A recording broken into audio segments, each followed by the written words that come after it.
July 30th, 1943. 27,000 feet above Kassel, Germany. 2:47 p.m. Michael Aruth pulls the trigger. The twin 50 caliber roar.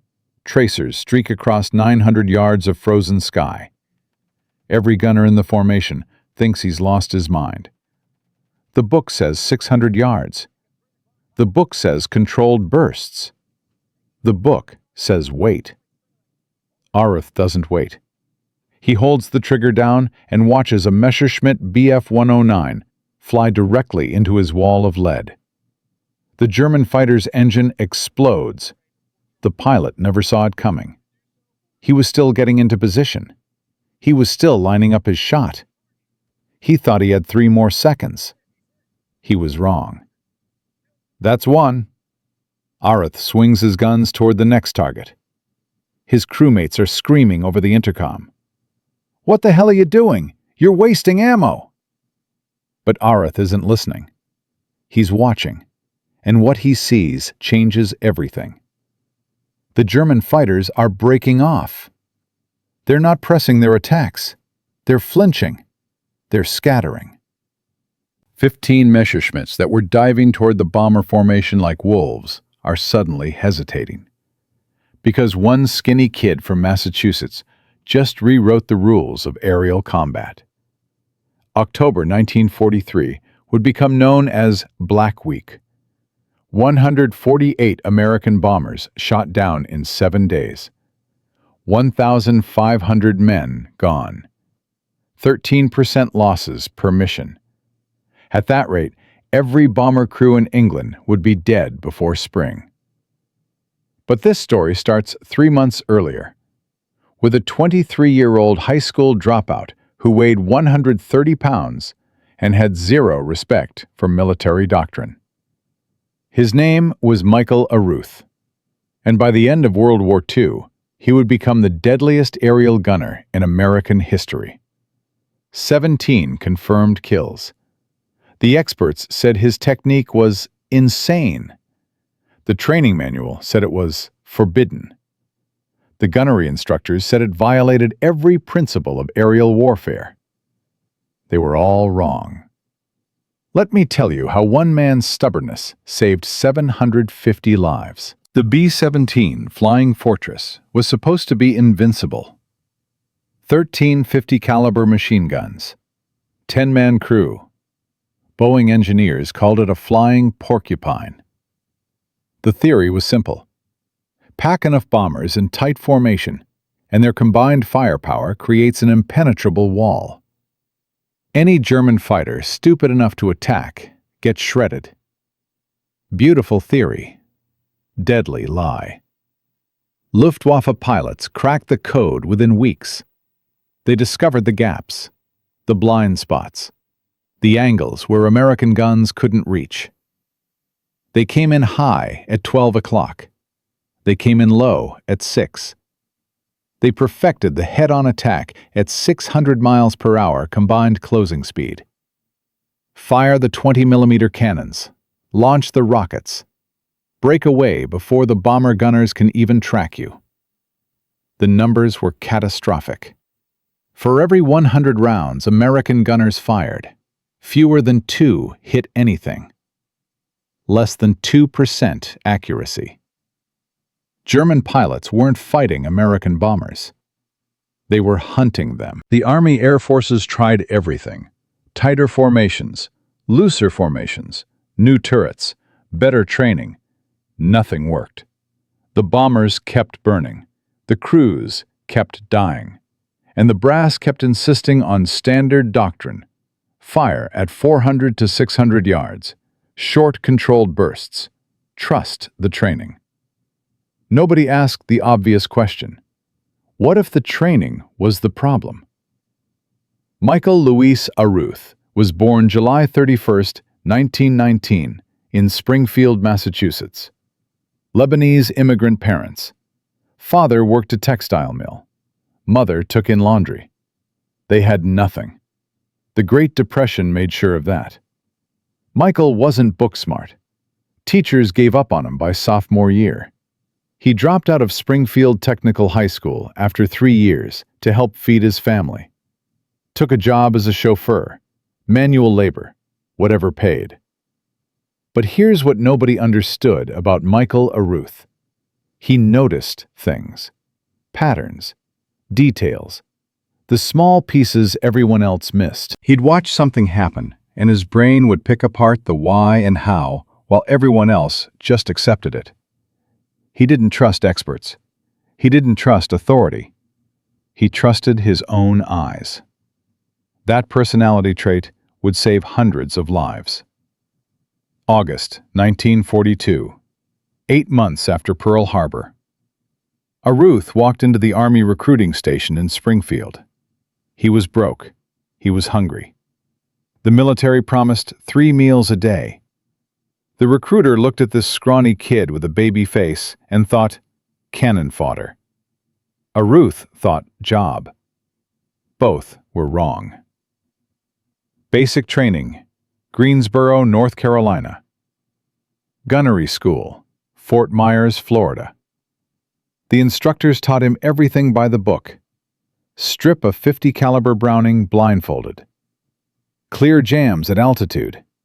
Calculate deflection angles. And the golden rule they hammered into every student. Fire at 400 to 600 yards. That's the sweet spot. That's where your bullets have the best chance of hitting. Anything farther is wasted ammunition. Anything closer means the enemy is already killing you. Aruth nodded, passed his tests, got his assignment. June 1943. Staff Sergeant Michael Aruth arrives at RAF Kimballton, England. 527th Bombardment Squadron. 379th Bombardment Group. He's assigned to B-17, number 42-29896. They called her Tondaleo. Aruth got the tail position, the loneliest job on the bomber. You sit in a plexiglass bubble at the back of the aircraft, facing backward, watching the world shrink behind you. When German fighters attack from the rear, you're the last line of defense. You're also the first one to die. Tail gunners had the highest casualty rate on the B-17. Everyone knew it. Nobody talked about it. His first missions went exactly like training said they would. Enemy fighters appear. Wait until 600 yards. Calculate deflection. Fire controlled bursts. Watch your tracers miss by 50 feet. Watch the Messerschmitt pour cannon fire into the bomber next to you. Watch that bomber explode. Watch 10 men die. Repeat. Aruth flew mission after mission. He followed the rules. He did everything right. And he watched American boys burn. Something broke inside him. Not his courage. His faith. Faith in the experts. Faith in the doctrine. Faith in the men who wrote the training manuals from the safety of their stateside offices. These people have never been shot at, he thought. They don't know what they're talking about. The insight came on the ground, between missions. Aruth was cleaning his guns, running patches through the barrels, thinking about the mathematics of death. The training manual says fire at 600 yards because that's optimal range. But German 20mm cannons are effective at 600 yards. German rockets work at 800 yards. Which means when you wait for book range, the enemy has already been shooting at you. The bomber takes damage before the gunner even engages. You're always reacting, never acting. The initiative belongs to the attacker, unless you take it from him. What if you start shooting at 900 yards?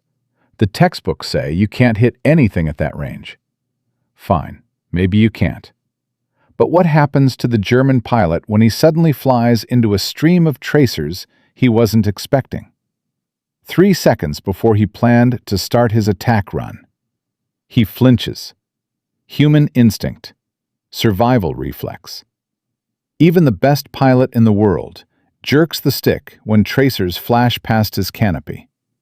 He breaks concentration, loses his firing solution, has to set up his attack all over again. And when he tries again, you're still shooting at him. By the time he reaches 600 yards, he's rattled, off balance, flying through continuous fire that's already disrupted his approach. He's not attacking anymore. He's entering a kill zone. The training manual said this was wasteful. Aruth thought the training manual was getting people killed. He decided to test his theory. July 30th, 1943. Mission to Kassel, Germany. Aruth made his choice before they even took off. Today, he would ignore everything the instructors taught him. Today, he would trust his own eyes.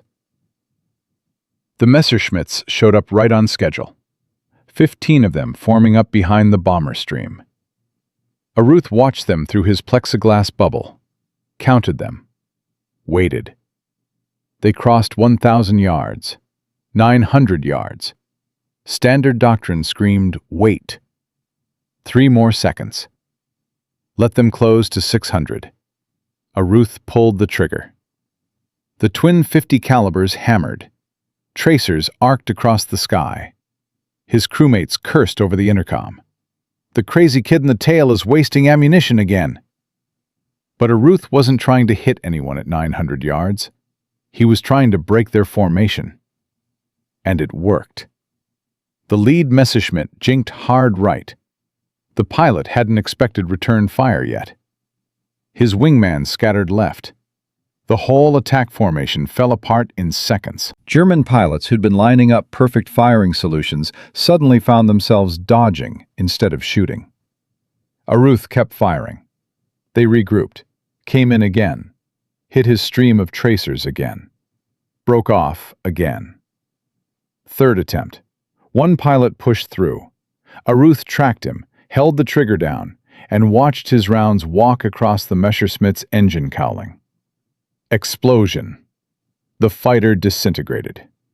That's one. The remaining Germans got angry. They came in hard, aggressive, determined to kill this gunner who wouldn't play by the rules. Aruth shot down a second Messerschmitt at 400 yards. Then a third. A 20mm shell punched through the tail section, severed the oxygen line. Aruth's vision started going gray. Hypoxia. His brain was dying. He kept shooting. Another shell jammed his left gun. He cleared it with numb fingers. Took a shell fragment through his shoulder. Blood soaked his flight jacket. He kept shooting. Fourth Messerschmitt. Dead. The surviving German fighters broke off. They'd had enough. Tondaleo limped back to England with her tail section shredded. Aruth climbed out of his position and collapsed on the tarmac. They carried him to the hospital. Doctors dug metal out of his shoulder. 4 kills in one mission. The intelligence officers didn't believe it, couldn't believe it. Bomber gunners don't shoot down 4 fighters. That's impossible. But Lieutenant Brink backed his tail gunner. Other crews confirmed the kills. The gun camera footage showed the hits. 4 confirmed victories.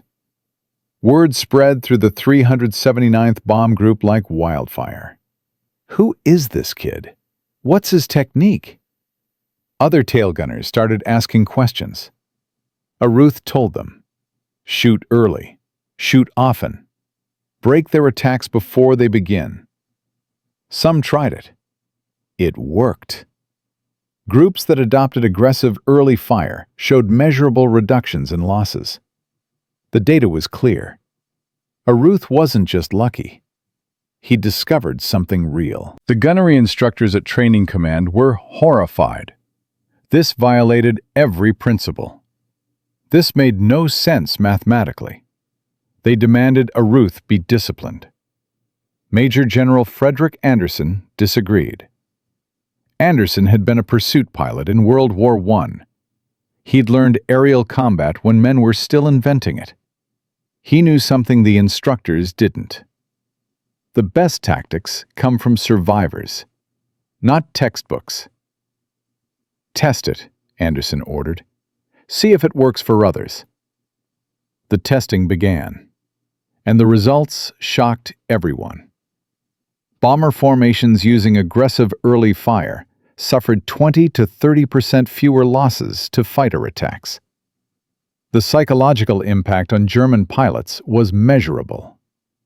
Luftwaffe after-action reports noted that American gunners had become more dangerous. One German pilot wrote in his diary, "They open fire earlier now. Many of our newer pilots are breaking off too early." Michael Aruth had cracked the code. But here's what nobody knew yet. He wasn't finished. He had 12 more missions to fly. His kill count would climb to 17, the highest of any American aerial gunner in the war. And along the way, he would crash into the English Channel, survive a water landing that broke his bomber apart, and return to combat within 1 week. The brass still hadn't fully accepted his technique. The training manual still said he was wrong. The gunnery instructors still insisted he was a statistical anomaly. But the German pilots knew the truth. Something had changed. The American bombers were fighting back. And there was one tail gunner they learned to fear above all others. In Part 2, we'll see how Aruth's legend grew, how his technique spread through the 8th Air Force, and how the military establishment finally admitted that a high school dropout from Massachusetts had outsmarted all their experts. The question that remains is simple. How many more men had to die before they listened? A skinny kid from Massachusetts shot down 4 German fighters in one mission. He broke every rule in the training manual, and it worked. That was July 1943. By September, Michael Aruth's technique was spreading through the 379th Bomb Group like wildfire. Tail gunners who adopted his aggressive early fire were surviving. The data was clear. The evidence was mounting. But here's what the data didn't show. The United States Army Air Forces had invested $47 million training 214,000 aerial gunners in the correct technique. Gunnery schools across America taught one doctrine: fire at 400 to 600 yards, controlled bursts. Trust the manual. Now a high school dropout was saying the manual was wrong. The experts weren't going to accept that without a fight. And this is where everything got worse. Colonel Harrison Mitchell had commanded gunnery training at Buckingham Army Airfield for 3 years. He'd written portions of the official manual. He'd personally trained thousands of gunners. His career, his reputation, his entire professional identity rested on one fundamental assumption: the doctrine was correct. When reports of Aruth's technique reached his desk in October 1943, Mitchell saw a threat. Not to the war effort, to everything he'd built. He fired off a memo to 8th Air Force Headquarters. The language was careful, but the message was clear. Staff Sergeant Aruth's unorthodox methods represent a dangerous deviation from proven gunnery principles. His reported successes are statistical anomalies that cannot be replicated. If widely adopted, his technique will result in ammunition waste, barrel overheating, and decreased combat effectiveness. I recommend immediate cessation of any unofficial experimentation and mandatory retraining for all affected personnel. Mitchell wasn't alone. The Army Air Force's bureaucracy moved against Aruth with quiet efficiency. Training command officers questioned his combat reports. Intelligence analysts demanded additional verification for his kills. Administrative requests for transfer papers appeared on his squadron commander's desk. They wanted him gone. Lieutenant Colonel Maurice Preston commanded the 379th Bomb Group. He'd watched Aruth's technique save aircraft. He'd seen the loss rates drop. And he wasn't about to let Washington politics kill his men. Preston blocked the transfer. He endorsed Aruth's combat reports. He wrote his own memo defending the new technique. The War of Paper began. Meanwhile, American bombers kept falling from the sky. October 14, 1943. The second Schweinfurt raid. The 8th Air Force sent 291 B-17 to destroy German ball bearing factories. 60 bombers never came back.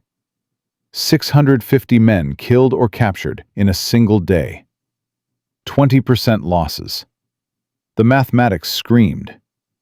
At this rate, the bombing campaign would collapse within months. Something had to change. The question was whether the brass would listen before it was too late. Major General Frederick Anderson had heard enough. Anderson commanded 8th Bomber Command. He'd seen the loss reports. He'd read the conflicting memos. He'd watched his bomber force bleed out over Germany, while officers in Washington argued about doctrine. On October 28, 1943, Anderson summoned both sides to his headquarters at High Wycombe. Colonel Mitchell arrived with charts and statistics, ballistic calculations, training protocols, 20 years of institutional knowledge stacked in neat folders. Staff Sergeant Aruth arrived with bloodstains still visible on his flight jacket. The meeting started cold. Mitchell laid out his case. Mathematical models showed optimal engagement range. Ammunition expenditure analysis proved the waste. Historical data from previous conflicts supported current doctrine. General, he concluded, this sergeant's technique may have worked once or twice through sheer luck, but luck is not doctrine. We cannot rebuild our entire training program based on one man's anomalous experience. Anderson turned to Aruth. Sergeant, what do you have to say? Aruth had never spoken to a general before. He'd barely finished high school. Every instinct told him to stay quiet, nod along, let the officers handle it.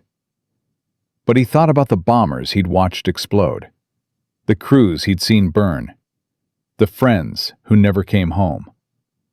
Sir, he said, Colonel Mitchell has never been shot at. The room went silent. Aruth continued. His calculations are correct for a shooting range, but combat isn't a shooting range. When a Messerschmitt is diving at you with cannons blazing, you don't have time to calculate optimal engagement distance. You have about 3 seconds to live or die. He pulled a crumpled paper from his pocket. His own notes, handwritten. The manual says fire at 600 yards because that's where you hit the target. But by 600 yards, the German is already shooting at you. His 20-millimeter rounds are already punching through your aircraft. Your friends are already dying. Aruth's voice hardened.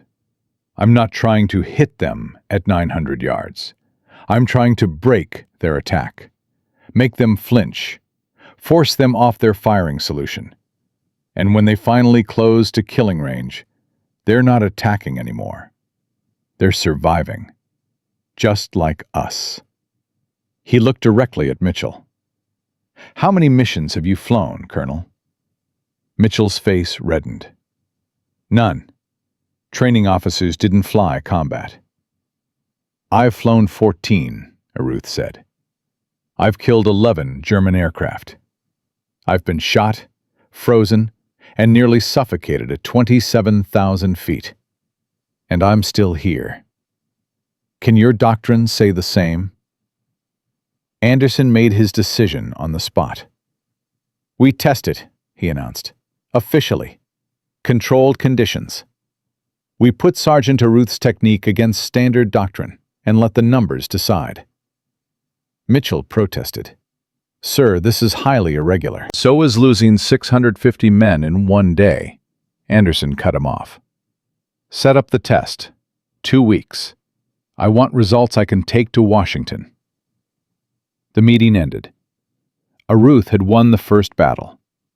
But Colonel Mitchell wasn't finished.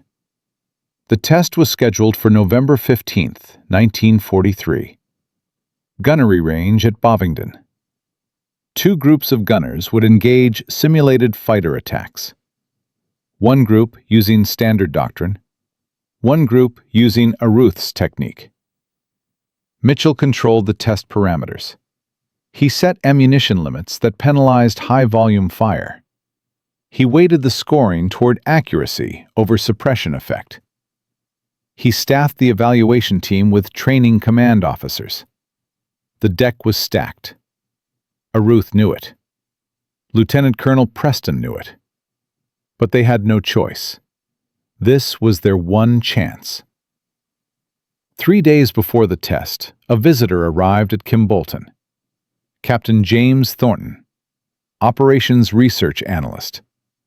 One of the strange new breed of scientists the Army had recruited to study combat effectiveness. Thornton had been analyzing bomber loss data for 6 months. He'd noticed something in the numbers. Groups with aggressive tail gunners lost fewer aircraft. He'd traced the pattern back to the 379th Bomb Group. Back to Staff Sergeant Michael Aruth. "I've been looking for you," Thornton told Aruth. "Your technique isn't luck. It's applied psychology. You figured out something our ballistics experts missed completely." Thornton explained. German fighter pilots operated on risk-reward calculations. The expected return fire to begin at 600 yards. They planned their attacks around that assumption. But when fire started at 900 yards, it disrupted their mental timeline, forced them to make decisions earlier than expected. Under pressure, human beings make mistakes. The mathematics of fear, Thornton called it. He offered to help. He could restructure the test parameters, add metrics that captured suppression effect and attack disruption, make it a fair evaluation. Aruth agreed. They had 3 days to save the test. November 15th, 1943, 0800 hours. Bovingdon Gunnery Range. Fog hung over the airfield. 24 gunners stood in 2 groups. 12 trained in standard doctrine. 12 briefed on Aruth's technique. General Anderson arrived with his staff. Colonel Mitchell brought his evaluation team. Captain Thornton had his notebooks and stopwatches. Aruth stood off to the side, watching. The simulated attacks began. Towed target sleeves mimicked fighter approaches. The standard doctrine group engaged at 600 yards, controlled bursts, textbook technique. Their hit rates matched training predictions. Solid performance by every conventional measure. Then Aruth's group took position. The first target sleeve appeared at 1,000 yards. The gunners opened fire immediately. Long bursts, aggressive tracking. Exactly what the manual said not to do. Mitchell's evaluators marked high ammunition expenditure, low hit probability at extended range. The numbers looked bad, but Thornton was measuring something else. Time to target disruption. Simulated pilot stress windows. Attack completion rates. The results were startling. In head-to-head comparison, the Aruth technique group achieved 340% higher suppression effect than standard doctrine. Their actual hit rates at close range were 45% better because the simulated attackers arrived off-angle and destabilized. Most critically, projected aircraft survival rates jumped 28%. The numbers didn't lie. General Anderson studied the data. He looked at Mitchell. He looked at Aruth. "Sergeant," he said, "you just obsoleted 3 years of training doctrine." He turned to his aide. "Draft new gunnery guidelines. Incorporate aggressive early engagement. I want revised training protocols within 30 days. Mitchell started to object. Anderson cut him off. "Colonel, we can either save your doctrine or save our air crews. I've made my choice." The test was over. Aruth had won. But winning the test and winning the war were different things. The new doctrine had to reach 50,000 gunners across 3 continents. Training commands resisted. Squadron leaders doubted. Men who'd survived using the old technique didn't want to change. Aruth himself became the solution. 8th Air Force assigned him to travel between bomber groups, teaching, demonstrating, convincing skeptical gunners that everything they'd learned was wrong. It wasn't easy. At the 91st Bomb Group, a veteran tail gunner confronted him directly. "I've got 18 missions using standard technique. Why should I change now?" Aruth asked him one question. "How many of your original crew are still alive?" The gunner went silent. 3 out of 10. Aruth nodded. "I've still got 8. The gunner learned the new technique. Word spread. December 1943 saw measurable changes across the 8th Air Force. Groups that adopted aggressive early fire reported 15 to 20% reductions in losses to fighter attack. German pilot reports noted the shift. An intercepted Luftwaffe communication from January 1944 described the change. American tail gunners have become significantly more dangerous. Engagement begins earlier than expected. Several experienced pilots report difficulty completing attack runs. The doctrine was working. By February 1944, aggressive early engagement became official Army Air Force's policy. New gunners trained on principles that came directly from a high school dropout who trusted his eyes over the experts. Michael Aruth flew his 17th and final combat mission in March 1944. His official tally stood at 17 confirmed kills, the highest of any American bomber gunner in the war. He'd changed everything. But here's what nobody expected. The Germans were adapting too. Luftwaffe tacticians analyzed the new American defensive patterns. They developed counter-tactics, new attack angles, different approach speeds. And in the Pacific, a completely different air war was raging. Japanese fighter pilots used kamikaze tactics that no amount of early engagement could stop. The B-29 Superfortress was entering service against enemies who didn't care about survival. Aruth's technique worked against pilots who wanted to live. What happens when they don't? In Part 3, we'll see how the lessons of Europe translated to the Pacific, how a new generation of gunners faced enemies who flew directly into their fire without flinching, and how one man's innovation inspired solutions to problems he never imagined. The war was far from over. A high school dropout rewrote the manual on aerial combat. His techniques spread through the 8th Air Force. Loss rates dropped. German pilots reported increased danger from American tail gunners. That was February 1944. By March, the Luftwaffe High Command had noticed something disturbing in their loss reports. Fighter pilots who'd once hunted B-17s with impunity were coming home rattled. Some weren't coming home at all. In January 1944, German fighters shot down 162 American bombers. In March 1944, that number dropped to 89. 45% reduction. The Luftwaffe wanted to know why. And when they figured it out, they responded with everything they had. This was no longer an experiment. This was war. Oberst Werner Straub commanded Nachtjagdgeschwader 1, one of the Luftwaffe's elite fighter units. In early 1944, his pilots began reporting a troubling pattern. American bomber gunners were engaging earlier, much earlier. Attack runs that once succeeded were being disrupted before they began. Straub ordered a tactical review. The findings confirmed what his pilots already knew. American defensive fire had fundamentally changed. The predictable engagement window at 600 yards no longer existed. Gunners were opening fire at 900 yards or more.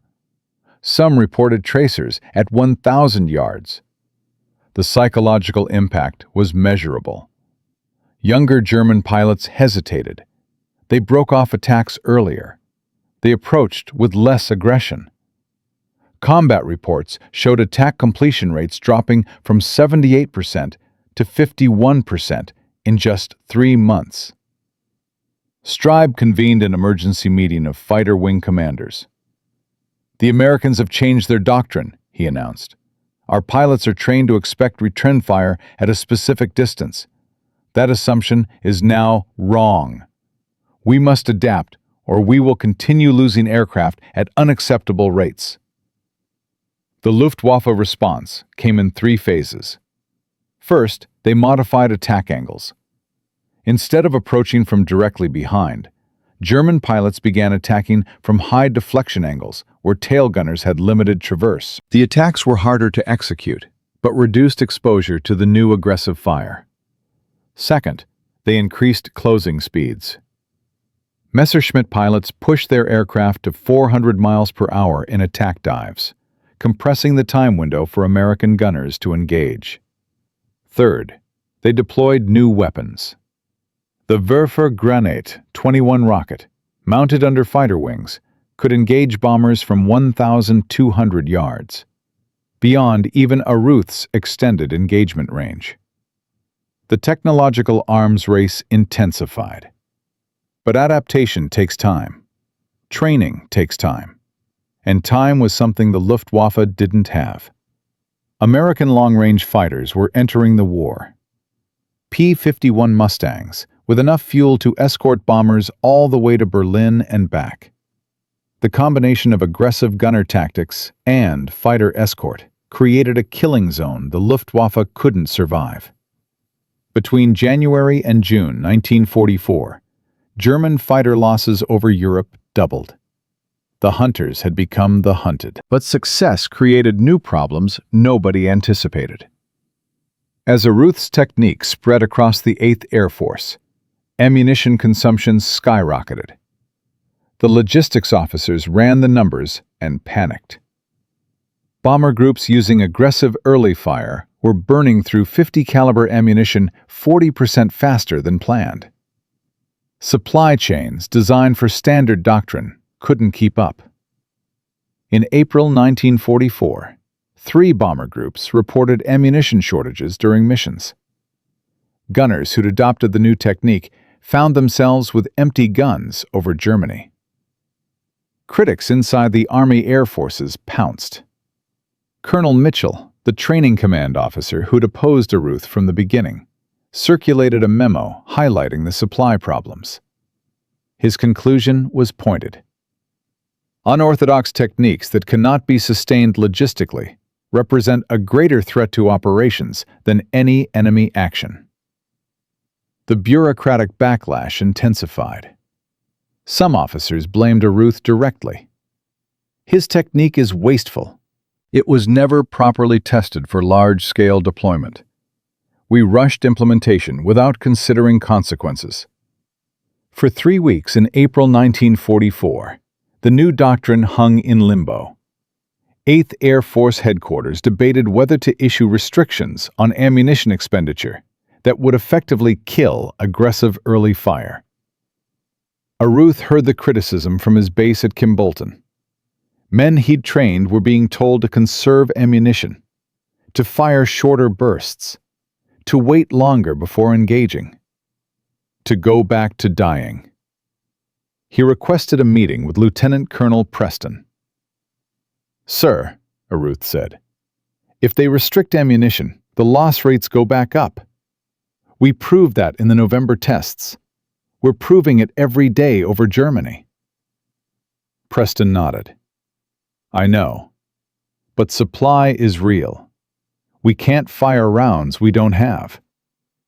"Then get us more rounds," Aruth said. "Don't tell gunners to die quietly because logistics can't keep up." Preston took the argument up the chain. Captain Thornton, the operations research analyst, compiled data showing the cost-benefit calculation. Yes, ammunition consumption increased 40%, but bomber losses decreased 28%. Each B-17 cost $238,000. Each trained crew represented hundreds of thousands in training investment. Each mission lost meant 10 men dead or captured. The math was simple. Bullets were cheaper than bombers. Ammunition was cheaper than lives. In late April 1944, 8th Air Force Headquarters made the call. Ammunition supply allocations increased. The new doctrine remained in effect. Aggressive early fire would continue. Aruth had won again. But the real vindication came not in headquarters meetings. It came in the skies over Germany. May 19, 1944. Mission to Brunswick. The 8th Air Force dispatched 892 heavy bombers against aircraft production facilities. It was one of the largest raids of the war. German defenders knew it was coming. Luftwaffe commanders assembled every available fighter for interception. This would be the test. Old doctrine versus new. German adaptation versus American innovation. The accumulated lessons of 18 months of aerial warfare concentrated into a single day.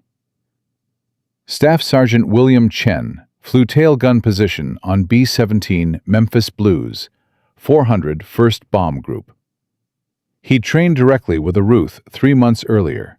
He'd memorized the technique. He believed in it. At 10:47 hours, German fighters hit the bomber stream. Chen counted them. 30, 40. More than 50 Messerschmitts and Focke-Wulfs climbing toward the formation. The largest concentration of enemy fighters he'd ever seen. "They're coming," someone said over the intercom. The voice was steady but tight. Chen settled behind his twin .50 calibers, watched the fighters form up. Waited. 1,000 yards. Chen opened fire. His tracers arced across the sky, red lines against blue. The lead Messerschmitt jinked hard left, its wingmen scattered right. The formation broke apart before the attack even began. Across the bomber stream, other gunners did the same. Tail positions, waist guns, top turrets. Hundreds of .50 caliber machine guns hammering out rounds at ranges the Germans didn't expect. The Luftwaffe pilots pressed anyway. They came in high. They came in low. They launched rockets from 1,200 yards. They dove through the fire at 400 miles per hour. Some got through. Memphis Blues took hits from a Focke-Wulf 190 that pushed through Chen's fire. 20-millimeter rounds punched through the fuselage. The radio operator screamed. The bomber shuddered. Chen tracked the Focke-Wulf as it broke away, held the trigger down, walked his tracers across the fighter's tail section. Explosion! The Focke-Wulf's engine blew apart. The pilot tumbled out. Parachute opened. That's one. The battle lasted 47 minutes. German fighters made repeated passes. American gunners drove them back again and again. P-51 escorts dove into the fight, turning the sky into a swirling chaos of aircraft and tracers. When it ended, the 8th Air Force had lost 28 bombers. 28 out of 892. A loss rate of 3.1%. 6 months earlier, the same size raid would have cost 70 to 80 aircraft. The Brunswick mission proved what the data had been suggesting for months. Aggressive early fire worked. Not just in controlled tests, not just in small unit actions, but in the largest air battles of the war. German losses that day exceeded 60 fighters destroyed or damaged. 43 pilots killed or captured. The next morning, Luftwaffe intelligence assessed the disaster. Their conclusion was stark. American defensive tactics have reached a level of effectiveness that makes continued daylight interception increasingly costly. Fighter losses are no longer sustainable at current rates. The Brunswick mission became a case study taught at 8th Air Force gunnery schools. The data was clear. Bomber groups using aggressive early fire lost 23% fewer aircraft than groups still transitioning from old doctrine. Chen's kill was one of 31 confirmed by bomber gunners that day, the highest single mission total of 1944. The technique had proven itself in the crucible of combat. News of the Brunswick success spread rapidly through the Army Air Forces. Training commands that had resisted the new doctrine began incorporating it. Gunnery schools rewrote their curricula. The manual that once called early engagement wasteful was quietly revised. By June 1944, aggressive early fire was official policy across all American bomber forces in Europe. The statistics told the story. In the first half of 1943, bomber gunners averaged 0.8 confirmed kills per 100 missions flown. In the first half of 1944, that number reached 2.4 kills per 100 missions. A 200% improvement. Loss rates to fighter attack dropped from an average of 8.2% in 1943 to 3.1% in 1944. Approximately 340 additional bombers survived missions they would have lost under old doctrine. That's 3,400 airmen who came home. The Luftwaffe never recovered. German fighter production actually increased in 1944. But experienced pilots were dying faster than they could be replaced. The training pipeline collapsed under the weight of losses. By summer 1944, Luftwaffe fighter units were sending pilots into combat with fewer than 100 hours of flight time. They faced American gunners trained to kill. Michael Aruth watched the transformation from Kimballton. He flew his final combat mission in March 1944 and spent the remaining months training other gunners. Every life saved by the new doctrine traced back to one man's decision to trust his eyes over the textbook. The Army Air Forces recognized his contribution. Distinguished Service Cross for extraordinary heroism over Castle. Distinguished Flying Cross for sustained combat excellence. Air Medal with multiple oak leaf clusters. Purple Heart for wounds received in action. 17 confirmed kills, the highest total of any American aerial gunner in the war. A record that still stands. But here's what the medals don't tell you. What happened to the skinny kid from Massachusetts after the war ended? What happened when the cameras turned off and the parades stopped? What did Michael Aruth do with the rest of his life, knowing he'd saved thousands of men he would never meet? In Part 4, we'll follow Aruth home to Springfield. We'll see what became of the man who changed aerial warfare forever. And we'll discover why his name disappeared from history while his legacy shaped military doctrine for generations. The final chapter of this story is the one almost nobody knows, and it might be the most important part of all. A skinny kid from Massachusetts broke every rule in the training manual. He shot down 17 German aircraft. His technique spread across the 8th Air Force and reduced bomber losses by 28%. An estimated 750 American airmen came home because of what he figured out in the tail section of a B-17. Michael Aruth changed the war. But what happened to him after? This is the part of the story almost nobody tells. The part that doesn't fit neatly into military histories or medal citations. The part about a man who saved hundreds of lives and then quietly disappeared into ordinary existence. Because sometimes the greatest heroes don't want to be remembered. And sometimes history forgets them anyway. The war ended in May 1945. Michael Aruth had already been home for over a year. The Army Air Forces rotated him out of combat in early 1944 after his 17th and final mission. They wanted him stateside as a gunnery instructor, teaching the technique he'd invented to new recruits shipping out to Europe. Aruth refused. He'd done his part.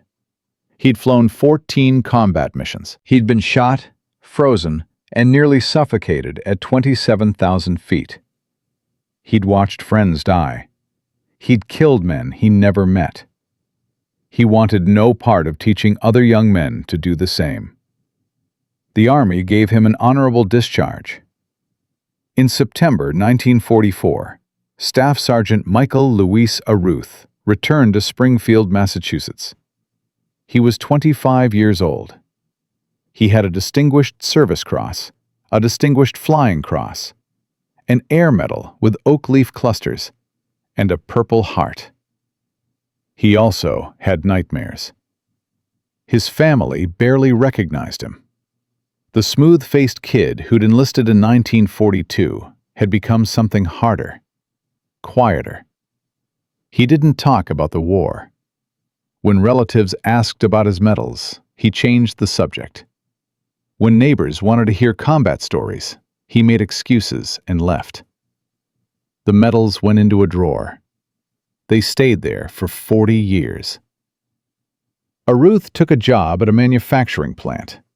Manual labor. Nothing glamorous. He married a woman named Rose in 1947.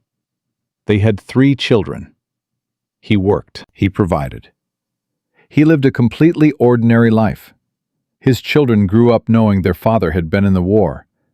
They knew he'd been a gunner. They didn't know he was the deadliest aerial gunner in American history. Aruth never told them. When they found his medals years later, he deflected their questions. "That was a long time ago," he'd say. "It doesn't matter anymore." But it did matter. It mattered to the 750 men who came home because of his technique. It mattered to the families who never received Western Union telegrams announcing their sons were killed in action. It mattered to every gunner who survived because someone taught him to shoot earlier, shoot longer, shoot aggressively. They just didn't know Aruth's name. In 1958, the Army invited Aruth to serve as an honorary pallbearer for the ceremony establishing the Tomb of the Unknown Soldier at Arlington National Cemetery. Recognition of his status as America's highest-scoring aerial gunner, he attended because it was an honor, and because it wasn't about him. It was about all of them. That was the only time he allowed himself to be publicly recognized. Michael Aruth died in February 1990 at the age of 70. His obituary in the Springfield Republican mentioned his service and his medals. It didn't explain what he'd actually accomplished. A few surviving veterans attended his funeral. They were the only ones who truly understood what the world had lost. At the service, Massachusetts Representative Richard Neal read a tribute into the congressional record. He called Aruth one of the forgotten heroes of the Second World War. Forgotten. After everything he'd done. But here's what the obituaries missed. The real legacy of Michael Aruth wasn't his kill count or his medals. It was what happened to his ideas after he went home. The principle Aruth discovered in 1943 became the foundation of modern aerial defensive doctrine. Engage early. Engage aggressively. Disrupt enemy attacks before they develop. Force the attacker to react to you instead of executing their plan. This wasn't just about 50 caliber machine guns and Messerschmitts. When the B-29 Superfortress entered service in the Pacific, its gunners trained on principles directly descended from Aruth's technique. The remote-controlled gun turrets could engage Japanese fighters at extended ranges, breaking up kamikaze attacks before they reached killing distance. In Korea, American bomber gunners used the same principles against MiG-15 jets. The weapons had changed. The aircraft had changed. But the psychology remained constant. Early engagement disrupted enemy attack patterns, regardless of the technology involved. In Vietnam, helicopter door gunners learned variations of the technique. Suppressive fire at extended ranges forced enemy ground forces to take cover before they could effectively engage American aircraft. The concept expanded beyond aerial combat entirely. Modern integrated air defense systems operate on the same fundamental principle. The Aegis missile system, protecting naval fleets, engages incoming threats at maximum range. Patriot missile batteries fire at aircraft and missiles before they reach optimal attack positions. Iron Dome interceptors destroy rockets in flight, disrupting enemy bombardments before they cause maximum damage. Early engagement, aggressive defense, force the attacker to respond. Michael Aruth figured this out in 1943 with a high school dropout's contempt for textbook doctrine. Military theorists with advanced degrees spent decades formalizing what he learned by watching his friends die. The statistics are staggering when you add them up. If Aruth's technique saved an estimated 750 American bomber crewmen during World War II, the principles he pioneered have influenced defensive systems, protecting millions of soldiers, sailors, and civilians in the decades since. The B-29 program alone flew over 34,000 combat sorties in the Pacific. Gunners, using Aruth-derived techniques, contributed to loss rates far below what planners expected. Modern missile defense systems, using early engagement principles, have intercepted thousands of incoming projectiles. During the 2006 Lebanon War, Iron Dome prototypes using these concepts achieved interception rates exceeding 80%. One man's observation in the tail of a bomber became the foundation of global defensive doctrine. But there's a deeper lesson here, one that goes beyond military history. Michael Aruth succeeded because he trusted his own observations over expert opinion. The training manuals were written by people who'd never been shot at. They understood ballistics and mathematics and theoretical engagement ranges. What they didn't understand was combat. The chaos, the fear, the 3 seconds between life and death, when theory becomes worthless and instinct takes over. Aruth saw what the experts missed because he was there. He was in the tail section. He was watching bombers explode. He was counting the bodies of men who followed the rules. And he had the courage to ask the question nobody wanted to hear. What if the rules are wrong? This pattern repeats throughout military history. Billy Mitchell challenged the battleship admirals and proved that aircraft could sink warships. They court-martialed him for insubordination. 20 years later, Pearl Harbor proved he was right. John Boyd developed the OODA loop theory of combat decision-making against fierce institutional resistance. His ideas revolutionized fighter tactics and influenced everything from military strategy to business competition. Hugh Thompson landed his helicopter between American soldiers and Vietnamese civilians at My Lai and threatened to open fire on his own countrymen to stop a massacre. The army tried to bury him. History eventually recognized his moral courage. The pattern is always the same. Someone close to the problem sees what the experts miss. They challenge the institution. The institution resists. Eventually, the evidence becomes undeniable. Sometimes the challenger lives to see vindication. Sometimes they don't. The question isn't whether institutions resist change. They always do. The question is whether individuals have the courage to push back anyway. Aruth pushed back, and 750 families never received that telegram. There's one final detail that almost nobody knows. In 1987, 3 years before his death, Michael Aruth received a visitor at his home in Springfield. The visitor was a retired Air Force colonel named James Thornton. The same James Thornton who'd been a young captain in 1943, an operations research analyst who'd helped restructure the November gunnery tests to give Aruth's technique a fair evaluation. Thornton had spent 40 years in the Air Force. He'd risen to senior ranks. He'd helped develop defensive doctrine for strategic bombers throughout the Cold War. And he'd never forgotten the skinny kid from Massachusetts who'd figured out what all the experts missed. He wanted to say thank you. The two men sat in Aruth's living room for 3 hours. They talked about the war, about the missions, about the men who didn't come home.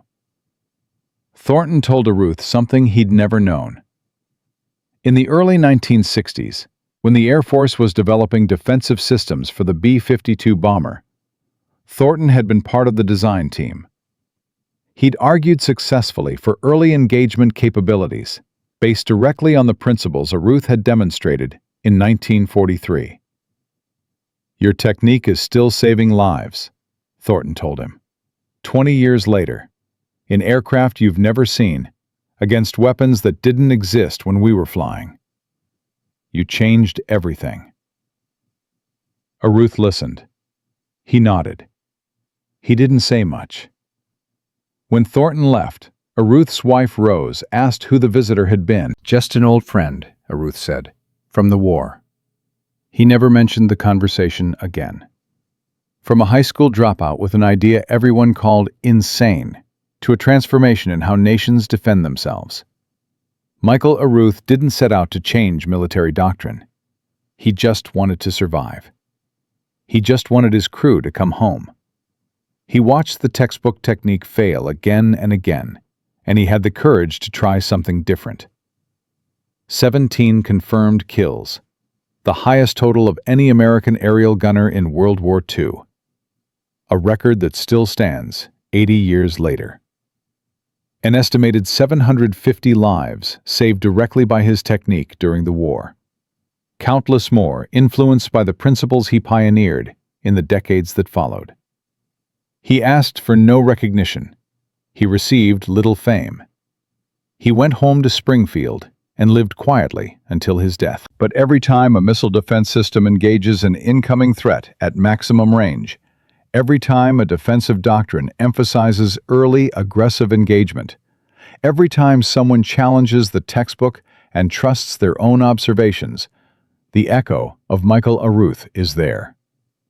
He proved something that matters beyond aerial gunnery, beyond World War II, beyond military history. Sometimes the experts are wrong. Sometimes the kid who dropped out of high school sees what the generals miss. Sometimes courage means trusting your own eyes when everyone tells you you're crazy. If you know another story like this, a forgotten innovator who changed history and disappeared, share it in the comments. These people deserve to be remembered. Because Michael Aruth is just one of hundreds of ordinary men who did extraordinary things during World War II. Subscribe. There are more stories to tell. And remember this: the difference between survival and death, between victory and defeat, between changing history and becoming a footnote, sometimes comes down to one person willing to break the rules when the rules are getting people killed. That's the legacy of Michael Aruth. That's the power of one man who refused to follow a doctrine that was failing. 750 men came home from the war because a skinny kid from Massachusetts trusted his eyes over the textbook. He never asked for thanks. He just did the job.